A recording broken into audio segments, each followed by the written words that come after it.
just repeat the very first Absolutely. part. Is there a relationship between Mount Vernon's economic development and the perceived poverty rate here? Okay, thank you. No.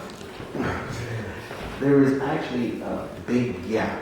That's all I needed to hit, Gary, sorry. But there is a very big gap on how we're doing things. Mount Vernon, for one, houses 1/3 of the Section 8 population, 1/3 of all of the folks that are misplaced around the whole Westchester County. So when we have something like that where we're building more affordable housing, or low-income housing, than we are building medium housing and luxury housing, there has to be a balance to what we do in the city, business-wise. I keep telling folks, you know, my economic plan that I've put out on platform is going to be a different approach. You know, I say let's put on the oxygen mask before we put it on the baby. Okay? We need to bring in business. We need to bring in other middle class development because we are losing our middle class. It is going to be rich or poor in this community. A community thrives by middle class folks. Okay, and that's not what they seem to do. If you look at it, you're either priced out, you make too much to live here, or too little, you know.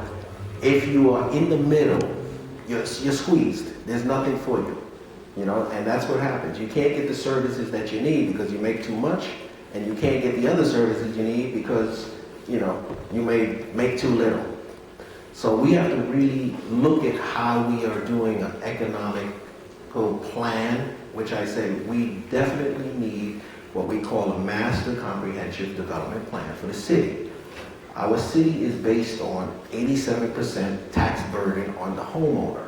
We only have 13% business here in our city. We need to increase that to about 25 to 28% to have a functional city. If we continue to go down this road in which we're going down now, it is unsustainable. We cannot do it. It's impossible.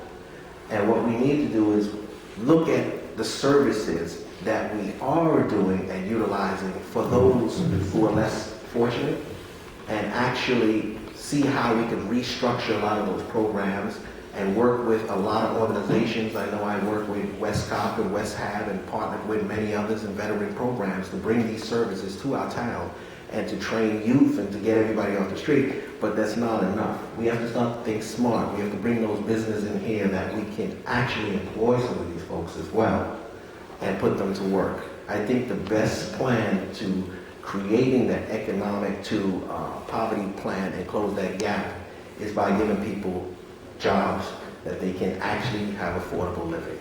Thank you.